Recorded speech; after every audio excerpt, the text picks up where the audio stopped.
Hello and welcome to Study with Sudhir, your digital classroom. And before we start, do subscribe to the channel, press on the bell icon so that you can get regular updates and notifications on whatever video lessons we post on this channel. Today we are going to be looking at Indian history. We have finished with the world history. In fact, all those videos are already there as part of the history playlist. Today we are going to be looking at an important chapter in Indian history, and that is Mahatma Gandhi and the national movement. That's very important. That's the first chapter and starts from 1915 when the Gandhian era, so to say, actually began in world history. So we are going to be looking at this. इस पर हम ध्यान डालेंगे और ये काफी महत्वपूर्ण chapter है, और क्योंकि ये काफी लंबा चैप्टर है, इसको हम 3 भाग में divide करेंगे. We will divide it into 3 parts so that it's easier for you to understand 3 video lessons looking at this entire chapter of Mahatma Gandhi and the national movement. So I hope I am extremely clear. So let's get started. I hope you have your books in front of you, also your notebook, so that you can take notes. आप note लीजिए जब भी मैं इसके बारे में विस्तार से समझाऊं, और एक तरह से पूरे विश्व की जो राजनीति थी उस समय पर, उसके कॉन्टेक्स्ट में हम महात्मा गांधी की भूमिका को पूरी तरह से समझेंगे और देखेंगे. तो जहां तक महात्मा गांधी का नाम है, उनका पूरा नाम था Mohandas Karamchand Gandhi. That was his original name before he actually return to India. दक्षिण अफ्रीका से, दक्षिण अफ्रीका में वे एक वकील के रूप में काम करते थे, और वहां पर भी उन्होंने जो रेसिज्म के अगेंस्ट, अपार्थाइड के अगेंस्ट जो उन्होंने आवाज उठाई थी, तो उसकी वजह से जब तक वे भारत आए, by the time he return to India, उनका एक नाम हो चला था कि मोहनदास करमचंद गांधी नामक एक गुजराती वकील ने काफी नाम कमाया था दक्षिण अफ्रीका में. So he had a background of good body of work that he had done in South Africa before he return home to India in the mid 1910s, around 1915. Now Mohandas Karamchand Gandhi, in a sense, he dominated the Indian national movement. अभी जब भी हम freedom fighters की बात करते हैं, जब भी हम स्वतंत्रता की बात करते हैं, तो सबसे प्रमुख जो नाम आता है वह आता है बापू का, यानी कि Mahatma Gandhi. So that is why this entire era from 1915 to 1948 when he passed away is known as the Gandhian era. It's a tribute to his contribution. जिस तरह का उन्होंने बड़ा कॉन्ट्रीब्यूशन पूरे भारत के स्वतंत्रता की जो युद्ध में उन्होंने जो भूमिका निभाई, उसके चलते इस पूरे एरा को गांधीयन एरा के रूप में इतिहास में माना जाता है. Now is also obviously called the father of the nation as well, as you must be well aware. Now Mahatma Gandhi was born in 1869 in Porbandar in Gujarat. In the Kathiawar district of Gujarat. Now his father was the Diwan of the Rajkot state, which means that Mahatma Gandhi, Mohandas Karamchand Gandhi, came from a fairly well-off background. You know, in terms of financially, they were well off. His father was the Diwan of the Rajkot state, which is why they could afford to send him to England in 1888 to study law. So he was essentially a barrister, a lawyer. On completing his studies, he came back to India. He started practicing law in Rajkot at the court. And then from 1893 to 1914, he went to South Africa. In 1914 is when he came back from South Africa to India. So from 1893 to 1914, which means for 19 years, 19 long years, he was there in South Africa practicing law. And that's where that major incident happened of him being thrown off the train because he was traveling first class, whereas in that white dominated South Africa, जहां पर एक तरह से सफेद लोगों का बोलबाला था, और जो रेसिज्म को अपनाते थे, जो ब्लैक्स थे, उनके अगेंस्ट डिस्क्रिमिनेशन करते थे, इसकी वजह से since Mahatma Gandhi was not a white, he was not allowed to travel first class and he was thrown off the train at a particular station. That station में अभी एक तरह से मेमोरियल है for Mahatma Gandhi, and any time any Indian dignitary और या तो Indian tourist जाते हैं तो वो उस स्टेशन को देखने के लिए जरूर जाते हैं. Now he was traveling on that journey from Durban to Pretoria, and he was first forcibly thrown out of the first class compartment, even though उनके पास एक valid ticket था. So Gandhi was essentially hurt by that racial injustice and discriminations which Indians and blacks in South Africa had to suffer. They were not allowed to get into hotels or clubs which are only meant for the whites, for the Europeans. So he became the leader of the struggle in South Africa at that point in time, and he formed what was called the Natal Indian Congress, and he was also put in prison. और उसके बाद उन्होंने non violent civil disobedience movement शुरू किया, जिस तरह का discriminatory treatment non whites के अगेंस्ट साउथ अफ्रीका में किया जा रहा था. तो इसमें खास बात ध्यान रखने की ये है, my dear children, is that whatever he did in South Africa, he was pretty much to repeat that in India. तो जो साउथ अफ्रीका में उन्होंने किया, it was almost like a laboratory. जिस तरह के एक्सपेरिमेंट्स उन्होंने साउथ अफ्रीका में किए और उन एक्सपेरिमेंट से उनको जो सीख मिली कि क्या सफल हुआ क्या असफल हुआ, उन्हीं प्रैक्टिसेस को उन्होंने भारत में अपनाया, बिकॉज तब तक उनको पता चल गया था कि किस तरह के प्रैक्टिसेस से ब्रिटिशर्स पे, अंग्रेजों पर एक तरह से दबाव डाला जा सकता है। So South Africa for those 19 years, not exactly the entire 19 years, but after that incident of the train journey, he was to kind of use that to fight against the people engaged in racial discrimination against the blacks or the non-whites. And it was during this struggle in South Africa कि उन्होंने सत्याग्रह मतलब non-violent resistance which was based on truth and non-violence का उपयोग किया। So पहली बारी सत्याग्रह का जो टर्म यूज किया गया वह यूज किया गया था दक्षिण अफ्रीका में महात्मा गांधी द्वारा। और महात्मा गांधी जनवरी 1915, जैसे मैंने कहा, उस 1910-1920 के दशक के बिल्कुल बीच में जनवरी 1915 में महात्मा गांधी वापस भारत आए और अगले 4 साल उन्होंने भारत का दौरा किया। अगर आपने गांधी फिल्म देखी हो, और मैं आपको ये एक तरह से सुझाव दूंगा कि आप रिचर्ड एटनबरो की जो फिल्म थी गांधी, जो कि 1982 में आई थी, यूट्यूब पे उस पर काफी क्लिप्स मिलेंगे, उसको आप देखिए। उसमें एक बहुत एलैबोरेट सीन है, महात्मा गांधी शिप से वापस आते हैं भारत में और उसके बाद वे काफी सारे क्राउडेड इंडियन रेलवे ट्रेन्स में एक्चुअली पूरे भारत का दौरा करते हैं, पूरे भारत का भ्रमण करते हैं, ताकि वे समझ सके कि भारत में एक्चुअली गांवों में, छोटे शहरों में स्थिति कैसी है। भारत को समझने के लिए उन्होंने 4 साल दौरा किया। उसमें there is a very very touching scene in that particular movie of him seeing a woman not having any clothes, washing clothes in a river, and him taking off his kind of what he was wearing and letting the cloth go in the water till it reached that particular woman. So he realized the kind of poverty, जिस तरह की गरीबी भारत में थी, उसका उनको एक तरह से अंदाजा हो गया और इसी को गांधी फिल्म में दर्शाया गया है। and that's why he traveled around the country for 4 years. During 1917 and 1918 इसके दौरान 3 सिग्निफिकेंट एक तरह से स्ट्रगल्स हुए, जिसका कि महात्मा गांधी पर काफी बड़ा असर पड़ा। ये था चंपारण, जो कि बिहार में है, दूसरा अहमदाबाद में, और तीसरा खेड़ा, वो भी गुजरात में है। सो पहला बिहार में और दूसरा और तीसरा अहमदाबाद और खेड़ा, दोनों के दोनों उनके होम स्टेट गुजरात में। तो इन 3 स्ट्रगल्स का, जो कि 1917 और 1918 में हुए थे, उसका महात्मा गांधी पर काफी बड़ा असर पड़ा। पहला हुआ ये Champaran Satyagraha. You need to know the context, और इसको पूरी तरह से समझने की जरूरत है, not just from a historical point of view but also from an examination point of view. So Champaran Satyagraha, Gandhiji's first great experiment in Satyagraha, was accomplished in 1917 in Champaran in Bihar. The indigo cultivators, जो नील होता है, जो indigo cultivators of Champaran were greatly exploited by European planters. They were bound by law to grow indigo, that is, they were kind of forced to grow indigo on 3/20th, which was called the Tinkathia system. 3/20 के system को तिनकातिया system कहते थे। तो वो अपनी जो भूमि है, अगर पूरी भूमि है, तो उस भूमि का सिर्फ 3/20वें पोर्शन में वे इंडिगो का कल्टीवेशन, इंडिगो को उगा सकते थे, और उसको ब्रिटिश प्लांटर्स को सेल करना था at a fixed price, at a price fixed by the Britishers.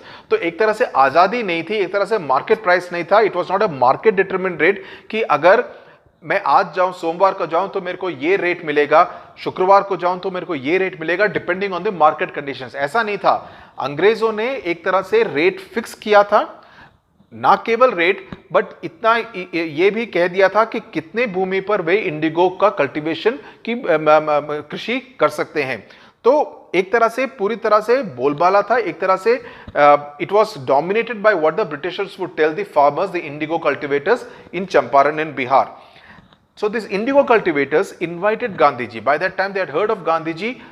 not just from his exploits in South Africa, but also the fact that a new leader, a young barrister had come who was traveling around India. So they invited him to Champaran in Bihar to take up their cause, to tell them to represent their cause in front of the Britishers. And by this time in 1917, the Britishers also knew of his power. So they banned the entry of Gandhiji into Champaran district. So what he did was, he sat on a satyagraha. Satyagraha is a non-violent struggle, saying that I am going to sit here, maybe by fasting, not eating anything, and after which the Britishers came under pressure and they ordered an inquiry into the conditions of the indigo farmers. And that helped in providing the indigo cultivators some relief. They ensured that the Tinkhatiya system was relaxed and there was some better pricing which was available to the cultivators when they went to sell their produce in the market. Okay, so this was the Champaran Satyagraha of 1917. 1918 में जो दूसरा सत्याग्रह, दूसरा जो struggle हुआ, जिसमें महात्मा गांधी ने भाग भी लिया और जिसका कि महात्मा गांधी पर काफी असर हुआ, और तीसरा जिसकी वजह से महात्मा गांधी को भारत की जो कंडीशन थी, जिस तरह की परिस्थिति थी, उसके बारे में काफी अच्छी जानकारी मिली, वह थी अहमदाबाद सत्याग्रह. अहमदाबाद सत्याग्रह में Gandhi ji led the mill workers of Ahmedabad on a strike against the mill owners who had refused to pay them higher wages. जितनी उनको तनख्वाह मिलती थी उससे ज्यादा तनख्वाह की जब डिमांड की गई, जबकि उसकी मांग की गई, तो मिल के मालिकों ने उसको देने से मना कर दिया. तो उसके खिलाफ गांधी जी ने सारे जो वहां पे जो काम करते थे उनको लीड किया एक स्ट्रगल में against the mill owners. When the workers seemed to weaken, he provided support to them by sitting on a hunger strike. तो एक तरह से भूख हड़ताल पर चले गए ताकि जो पूरा जो आंदोलन चल रहा था, पूरा जो एजिटेशन चल रहा था, वे एक तरह से कमजोर ना पड़ जाए. और चूंकि उनको मालूम चल गया था कि चंपारण में क्या हुआ था, तो इस वजह से मिल ओनर्स ने गांधी जी के चौथे दिन, जो भूख हड़ताल के चौथे दिन पर उन्होंने 35% इंक्रीज इन वेजेस, 35% सैलरी को, तनख्वाह को इंक्रीज कर दिया, को बढ़ा दिया. तो एक तरह से ये एक बहुत दूसरी बड़ी जीत हुई. जहां तक महात्मा गांधी का सवाल है कि जब भी वे एक स्ट्रगल को, एक आंदोलन को लीड करते थे, तो उसकी वजह से सफलता प्राप्त हुई. तीसरी जो सत्याग्रह है, जो कि काफी बड़ी सत्याग्रह थी, वो थी खेड़ा सत्याग्रह 1918 में. ये भी गुजरात में है. Crops had failed in Kheda and the peasants were not in a position to pay land revenue. So जितनी भी जो कृषि थी वो एक तरह से फेल हो गई थी, और the peasants were not, जो किसान थे, वे इस पोजीशन में नहीं थे कि वे लैंड पर जो रेवेन्यू पे करना था अंग्रेजों को, वे उसको देने में की स्थिति में नहीं थे. तो government refuse to forgo the land revenue. आपने आमिर खान की लगान मूवी देखी होगी, उसमें भी ये था कि जो भी लगान पे करना था, वे अंग्रेज उसको माफ करने को तैयार नहीं थे, इसके बावजूद कि वहां पर बारिश नहीं हो रही थी, कृषि उस साल सफल नहीं हुई थी. सो बेसिकली सेम परिस्थिति, इनफैक्ट लगान को भी शूट पूरी तरह से भुज में किया गया था, जो भी गुजरात में है. तो एक तरह से सेम काइंड ऑफ परिस्थिति थी जो यहां पर खेड़ा सत्याग्रह में 1918 में हुई थी, कि even though the agriculture that year had failed, the Britishers refused to forego the land revenue. Gandhiji organized the peasants to offer satyagraha. The peasants refused to pay the revenue and ultimately the government was forced to arrive at a settlement with the peasants. So ये थी गांधी जी की तीसरी बड़ी जीत. Sardar Vallabhbhai Patel became Gandhiji's follower during this struggle. So Sardar Patel, who later on became India's first home minister after independence in 1947, he got acquainted with Mahatma Gandhi during the Kheda Satyagraha because he was also involved in this agitation of the farmers. These first experiments in Satyagraha brought Gandhiji into close contact with the masses, both the peasants in the rural areas and the workers in the urban areas. The peasants in the rural areas कौन से? Kheda in Gujarat और Champaran in Bihar.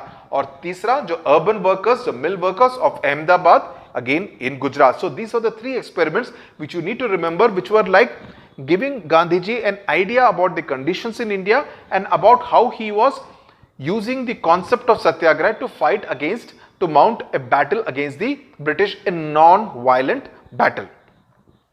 Now, the other thing which you would see in this book, which is given as a box, which is extremely important, so I would stress it and mark the keywords, is about Gandhiji's methods and directions. And in this you have Satyagraha, you have the doctrine of non-violence, you have Swadeshi, and you have mass movement. So you need to know what do these four concepts which Gandhiji actually propounded, what did they actually mean and stand for. Now the methods used by Mahatma Gandhi during the freedom struggle were these four. First, Satyagraha. Satyagraha is made of two Sanskrit words, which means Satya, you know Satya means truth, and Agraha means insistence to hold fast. So truth, while you do the truth, you also hold fast voluntarily, that I am not harming you, but I am inflicting hunger upon myself because I want to use that as a method of protesting against your injustice,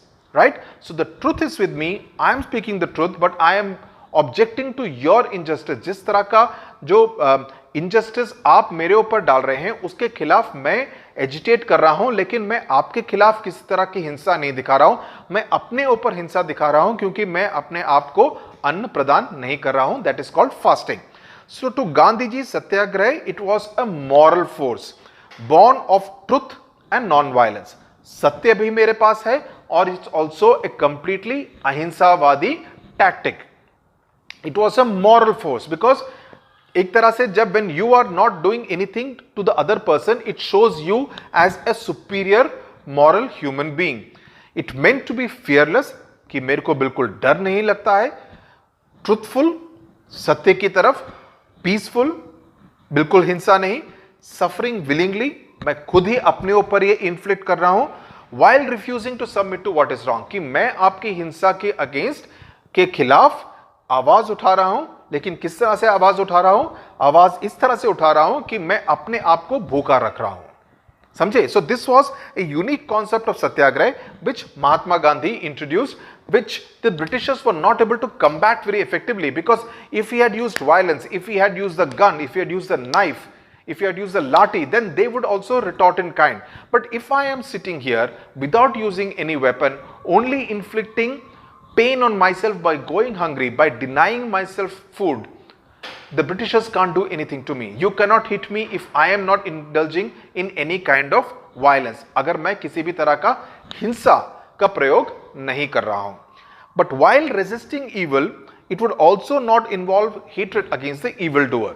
This is again a very important point. It's, you realize what a काफी ऊंची सोच है. It's a very high thought that even while I am protesting against you by refusing food to myself, it is not accompanied, it does not mean that I hate you. I am not hating you, but I do not approve of what you are doing to me, so this is my way of protest. That was what Satyagraha done by Mahatma Gandhi essentially involved.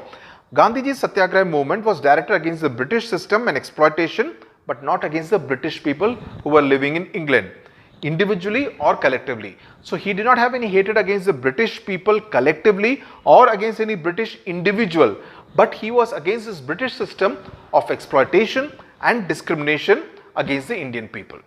I hope it's very clear. He also made a distinction between Satyagraha and passive resistance. Passive resistance does not exclude the use of physical force for the purpose of gaining one's end. So passive resistance में violence का उपयोग हो जाता है. समझे कि आप मेरे आके कुछ करते हैं तो मैं आपको मार सकता हूं, लेकिन सत्याग्रह में हिंसा का कोई भी रोल नहीं है. सत्याग्रह excludes all violence. So that's the difference between satyagraha and passive resistance. Okay, so there is this difference out there. The second important method used by Gandhiji was the doctrine of non-violence, which is interlinked with satyagraha. Non-violence or ahimsa means non-killing or avoiding injury, but for Gandhiji it meant avoiding injury to anything by thought, word or deed. Understood? So non-violence, normally when we say non-violence, we think in terms of कि मैं उसको नहीं मारूं, so this is it means I am being non-violent. Okay, it only means we understand it generally as a physical kind of injury which is inflicted on another person. But for Mahatma Gandhi, It also meant avoiding injury even by thought, word or deed. कि मैं आपसे ऐसा कुछ ना बोलूं जो कि एक तरह से हिंसात्मक प्रवृत्ति का हो. It should not be of a violent character, that I abuse you, I shout at you, I scream at you. That is also some kind of violence. Or I do something which will harm you. That is also being violent. Or I think of something, I plot something which will cause you harm. That is also violence. Understood? So by thought, word or deed also, violence should not be inflicted, and that also fell under the entire gamut of ahimsa or non-violence. Now, according to Gandhiji, non-violence is not a negative but a positive and an active force. And by now, I think you must be getting an idea about how it is such a morally superior thought. It is not a negative. It is not कि डरपोक आदमी है कि मार नहीं सकता है. आजकल की दुनिया में तो सब लोग एक दूसरे को मारने पे तुल जाते हैं. आप एक्टिव दुनिया में देखिए या सोशल मीडिया में देखिए, हर आदमी दूसरे को गाली देने में लगा होता है. In fact, if in today's world, Mahatma Gandhi was there, he would feel completely out of place. He would feel such a misfit in today's world. But Mahatma Gandhi believed that it is not a negative, but a positive and active force. It is the virtue of the strong which requires benevolence and sympathy. He believed in a very positive feeling of being sympathetic and being kind.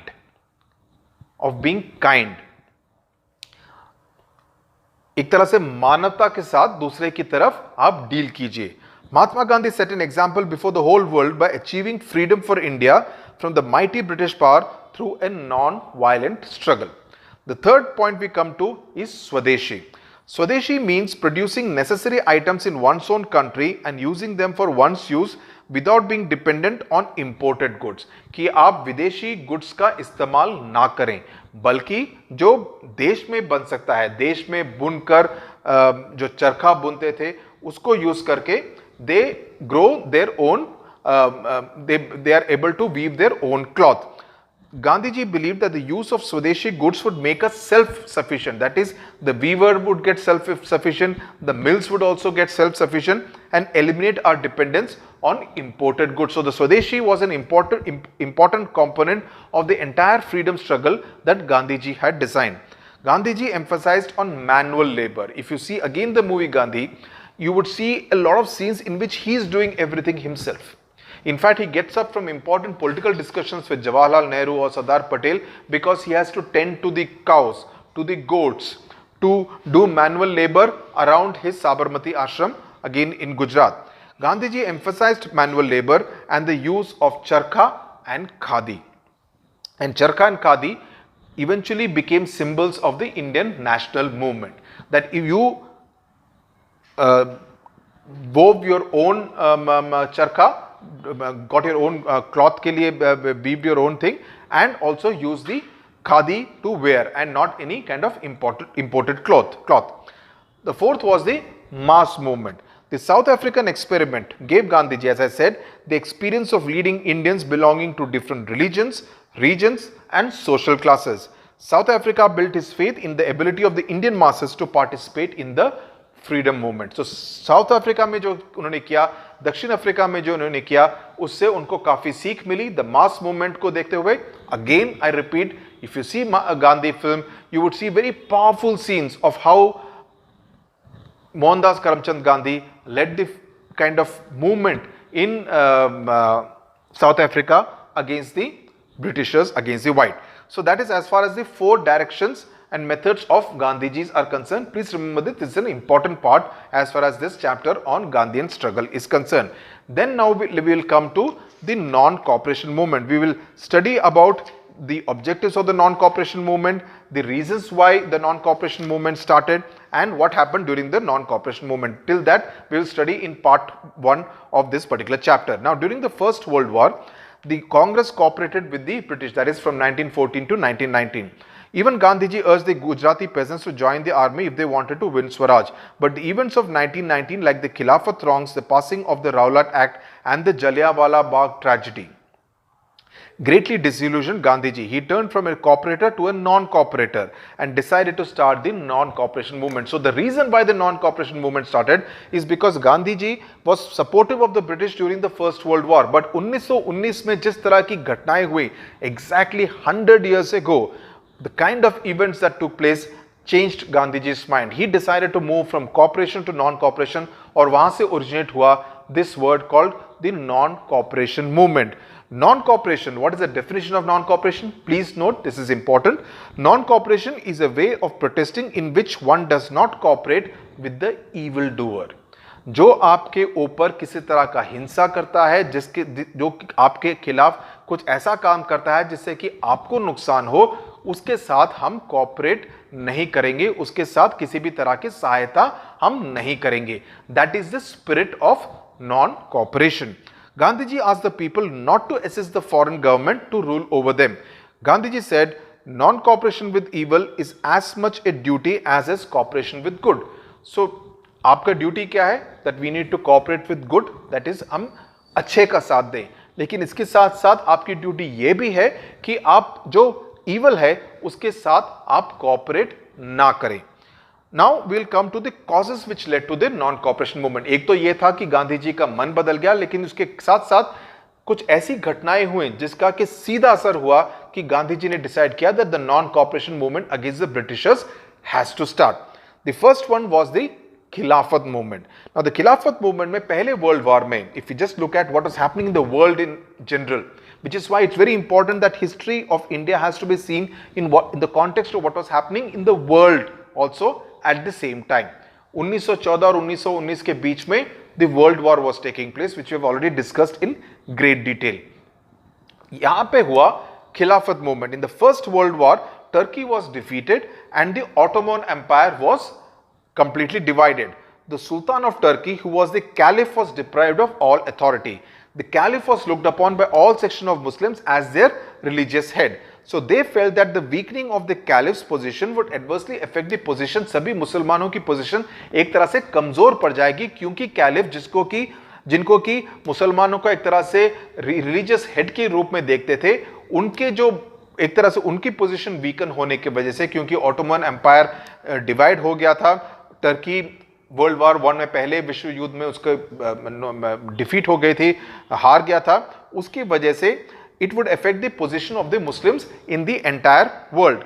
In the First World War, the British had fought against Turkey. So Britain was on one side, Turkey was on the other side.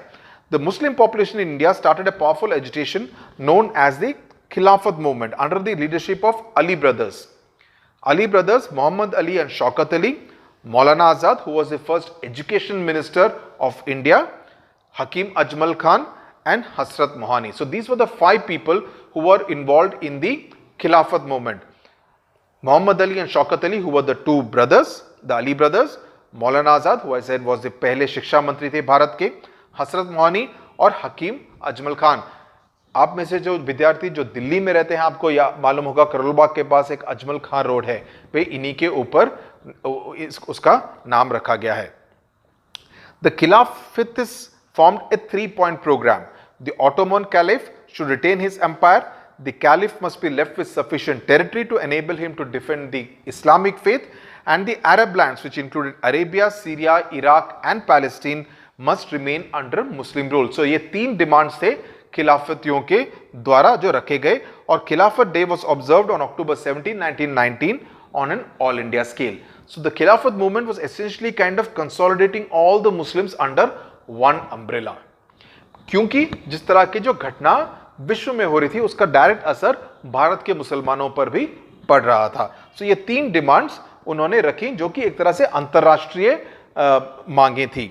Gandhi ji saw in the खिलाफत movement an opportunity for uniting Hindus and Muslims. उन्होंने देखा कि ये Hindus और मुस्लिम के बीच में जो बंटवारा ब्रिटिशर्स करते थे, अंग्रेज करते थे, उसको एक तरह से ब्रिज करने का ये मौका था अगर कांग्रेस खिलाफत मूवमेंट को एक तरह से सपोर्ट करती.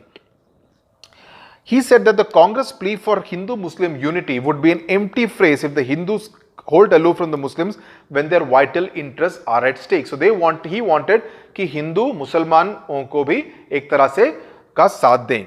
Mahatma Gandhi was elected as the president of the All India Khilafat Conference in November 1919. So खिलाफत की कॉन्फ्रेंस के पहले जो सत्र था नवंबर 1919 में, उसमें उनको प्रेसिडेंट के रूप में उनको चुना गया. He advise the Khilafat committee to adopt a policy of non cooperation with the movement. So एक तरह से मुसलमानों को भी नॉन कॉपरेशन मूवमेंट में उन्होंने शामिल कर लिया.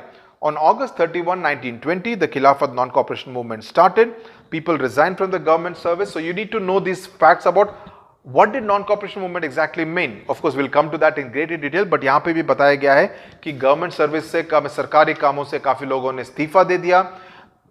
जो भी दुकान फॉरेन गुड्स, इंपोर्टेड गुड्स को बेचती थी, उनको उस पर घेराव किया गया, उनको बेचने से की अनुमति नहीं दी गई.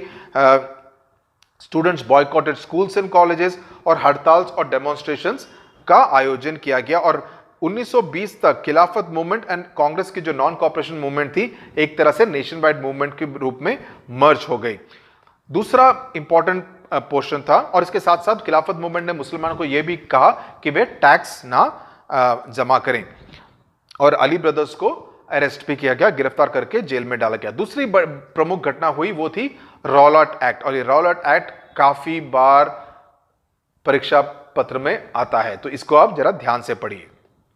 Rowlatt act on receiving A report from the sedition committee headed by justice Rowlatt, जिसके ऊपर ये रॉलट एक्ट का नाम रखा गया. 2 bills were introduced in the central legislature. Central legislature is what is today's parliament. In March 1919 में 2 bills को introduce किया गया. The purpose of the Rowlatt Act was to curb the growing upsurge in the country. This act authorized the government to imprison any person without trial and convict him in a court. कि कोई trial हो या ना हो court में, उसको सीधा गिरफ्तार करके जेल में डाल सकती थी.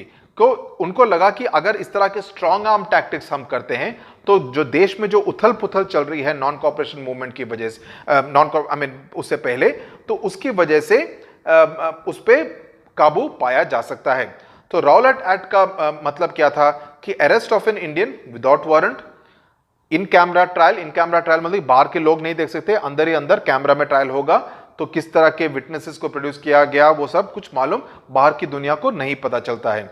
Restriction on movements of individuals and suspension of the right of habeas corpus. की nobody will know as to that these kind of rights of habeas corpus can be presented in court, and all those kind of basic rights were suspended. Now this act came as a sudden blow to the Indians who were expecting self governance. Gandhiji appealed to the viceroy to withhold his consent to such measures. However, his appeal was ignored. He started satyagraha as a challenge to the government. तो दूसरा था ये Rowlatt act जो कि मार्च 1919 में पास किया गया. तीसरा और सबसे बड़ी घटना हुई वो थी जलियांवाला बाग ट्रेजेडी. जलियांवाला बाग ट्रेजेडी में अप्रैल 1919 में, अप्रैल 13, 1919 को 2 लीडर्स को जो गिरफ्तार किया गया था उसके खिलाफ एक तरह से प्रोटेस्ट करने के लिए एक मीटिंग का आयोजन किया गया था जलियांवाला बाग, जो कि अमृतसर में है. वहां पर जो लीडर्स थे डॉक्टर सत्यपाल और डॉक्टर सैफुद्दीन किचलू के जो गिरफ्तार किया गया था उनके अगेंस्ट प्रोटेस्ट करने, उनके गिरफ्तारी के अगेंस्ट प्रोटेस्ट करने के लिए ये मीटिंग बुलाई गई थी. और उसके बाद जो जनरल डायर थे, जो कि वो अमृतसर के एरिया के मिलिट्री कमांडर थे, उन्होंने पूरी तरह से घेर लिया. एक ही एंट्री एग्जिट गेट था, उसको बंद कर दिया और फायरिंग का ऑर्डर दे दिया. हालांकि यहां पे बिल्कुल पीसफुल, शांतिपूर्वक प्रोटेस्ट वहां पर जलियांवाला बाग में हो रही थी. वहां पर एक कुआं था, उसमें काफी लोग कूद कर मर गए और बाकी लोगों को गोलियों से मार दिया. तो उसमें about 1000 innocent demonstrators were killed और काफी लोग घायल भी हुए. इस घटना से काफी लोग शेकन हो गए. इनफैक्ट अभी जो 2019 में 100 साल हो गए हैं जलियांवाला बाग ट्रेजेडी को, उसके बाद भारत की मांग काफी सालों से यह है कि Britain should publicly and officially apologize for Jallianwala Bagh tragedy, which the Great Britain has not done for many years. In fact, only recently one of their heads of state actually came and visited Jallianwala Bagh, and that was seen as that something really bad had happened. Otherwise, Britain has never till date had not been giving an official apology for what had happened in Jallianwala Bagh, and even Britain was greatly shaken. And बाद में General Dyer को मारा, he was also killed to take revenge for what he had done at Jallianwala Bagh. The objectives of the non-cooperation movement क्या थे? So at the special session of the Congress held in Kolkata in September 1920, a special resolution was adopted accepting non-cooperation movement as the only option left for the people of India if they wanted Britain to exit India. उनके 3 objectives ये थे, to attain self government with in the British empire if possible and outside if necessary. तो उस time पे भी पूरी तरह से इंडिया में ये एक तरह से रियलाइजेशन नहीं आया था that you can actually get total independence. So even at that time the first objective was to attain self government, कि हम अपनी सरकार चलाएं, ब्रिटिशर्स रहे या ना रहे लेकिन हम अपनी सरकार चलाएं with in the British framework. British empire के चलते उसके अंदर के फ्रेमवर्क में हम अपनी सरकार चलाएं, but outside if possible. Annulment of the Rowlatt act, कि राउलेट एक्ट को एनल किया जाए, उसको खारिज किया जाए. And remedying the Punjab wrong, Punjab में जो हुआ जलियांवाला बाग में वो एक बहुत बड़ी गलती थी, तो उसका एक तरह से रेमेडी होना चाहिए, उसका एक तरह से प्रायश्चित होना जरूरी है. That the British government should express its regret on what happened in Amritsar. So तब से एक तरह से डिमांड चली आ रही थी कि that Britain has to apologise for Jallianwala Bagh. और तीसरा ऑब्जेक्टिव था remedying the Khilafat wrong, that is the British should adopt a more lenient attitude towards Turkey and restore the old status of the Sultan of Turkey who was the Caliph. Understood? So you are talking of both domestic as well as international kind of an objective of the non-cooperation movement. इसके अंदर किस तरह के कार्यक्रमों का आयोजन किया गया? पहला, boycott of government goods, schools, colleges, courts, अदालत में, कॉलेज में, विद्यालय में, सरकारी कामों का एक तरह से बॉयकॉट किया गया. बॉयकॉट ऑफ फॉरेन गुड, जितने भी इंपोर्टेड गुड्स थे उसका भी एक तरह से बहिष्कार. तीसरा, बहिष्कार ऑफ चुनाव, चुनावों का बहिष्कार वो भी किया गया. चौथा, resignation from nominated seats in local bodies. पांचवा, surrender of titles and honorary officers, जितने भी टाइटल्स थे, जितने भी लोगों को सर या किसी तरह का ऑनररी टाइटल दिया गया था उससे उसको भी एक तरह से निकालने का काम. और छठा, जो सरकारी जो फंक्शंस वगैरह थे उसमें भी भाग ना लेने का निर्णय लिया गया. तो ये थे जहां तक कि बॉयकॉट के प्रोग्राम्स थे. दूसरा, swadeshi programmes, popularisation of swadeshi and khadi by reviving hand spinning and hand weaving, की एक तरह से जो चरखा वगैरह चलाने से जो खादी को बुन सके तो उसको ज्यादा पॉपुलराइज किया जाए, to popularise and make it more well known among the people of India, specially in the rural areas.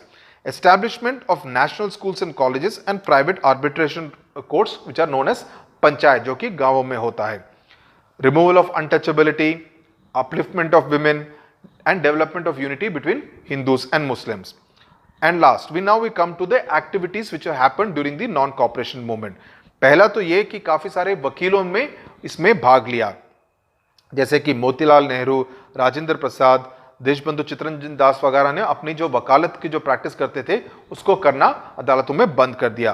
Congress ने चुनावों का बहिष्कार किया, जो चरखा थे उसका काफी एक तरह से पॉपुलराइज किया गया and Gandhi ji himself started spinning the charkha. The many national universities were also established and people like Rabindranath Tagore who were given the titles by the British empire also return their titles and awards.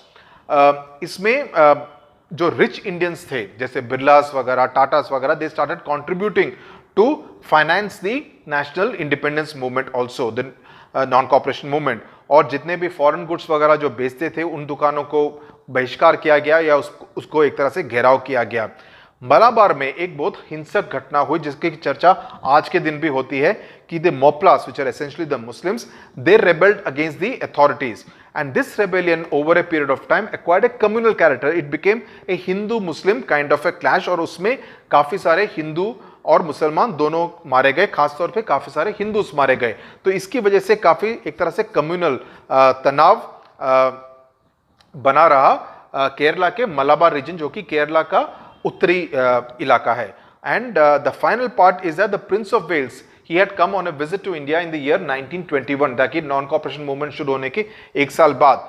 But the people boycotted his visit, जब वे मुंबई को आए और एक तरह से पूरी तरह से हड़ताल को रखा गया. और इसके बाद वहां पर काफी सारी हिंसा हुई, riots broke out, the police had to open fire and in 3 days 59 people were killed during the visit of the Prince of Wales. So ये सारी घटनाएं हुई नॉन कॉपरेशन मूवमेंट के दौरान जो कि 1919 में जितनी भी घटनाएं हुई थी, रॉलआउट एक्ट, खिलाफत मूवमेंट और जलियांवाला बाग ट्रेजेडी, उसके बाद नॉन कॉपरेशन मूवमेंट शुरू हुआ।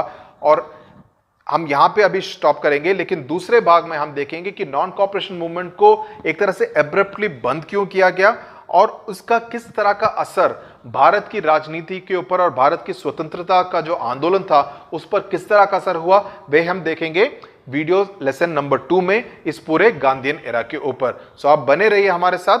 हम आपको next video lesson, which will be part 2 of Mahatma Gandhi and the national struggle, will meet you in video lesson number 2. But ensure that you have gone through this before we come to the second part of the Gandhian era struggle. Thank you very much for watching.